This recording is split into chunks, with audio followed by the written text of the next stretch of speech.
irabireba, ibyunyuramo byose Imana irabireba, mbese iyo uryamye usinziriye irakureba, kuko Imana itagishwa ikintu na kimwe irakureba, kuko ijisho ryayo rireba kure umwana w'umuntu atabasha kureba, nawe Imana irareba.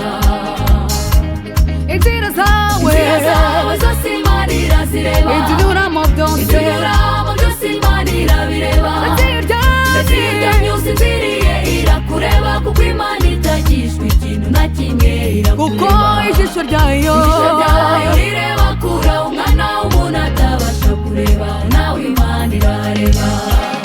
Ibikugoye, ibikuruhije, bikoreze Uwiteka Imana yawe irabishoboye, kuko ijisho ryayo rireba kure umwana w'umuntu atabasha kureba, nawe Imana irareba. ibikugoye ibikuruhije, bikoreze Uwiteka Imana yawe irabishoboye, kuko ijisho ryayo rireba kure umwana w'umuntu atabasha kureba, nawe Imana irareba.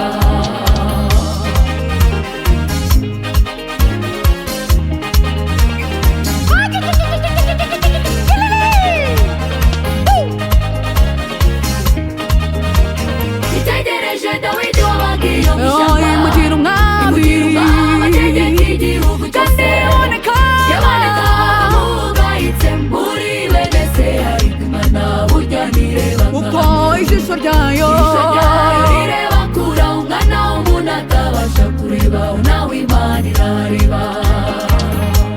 itegereje Dawidi wabagiye iyo mishyamba, imugira umwami ategeka igihugu cyose, yaboneka nk'ugayitse muri bene se, ariko Imana burya ntireba kuko ijisho ryayo rireba kure umwana w'umuntu atabasha kureba, nawe Imana irareba.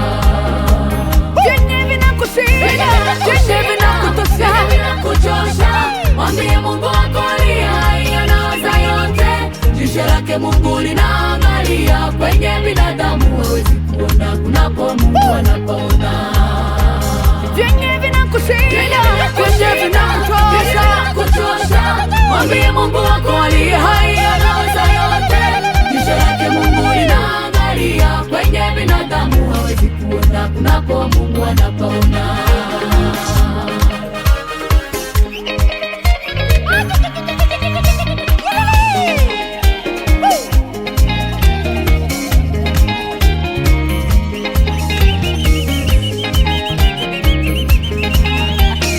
kure wagera iyo Mana itagukura ubuzima wabamo itaguhindurira, kure wagera iyo Mana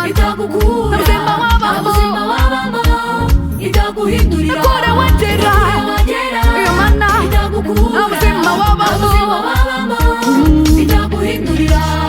Ijisho ryayo rireba kure umwana w'umuntu atabasha kureba, nawe Imana irareba.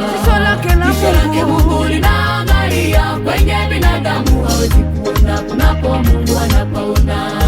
Jicho lake Mungu linaangalia kwenye binadamu, hawezi kuona kunapo Mungu anapoona.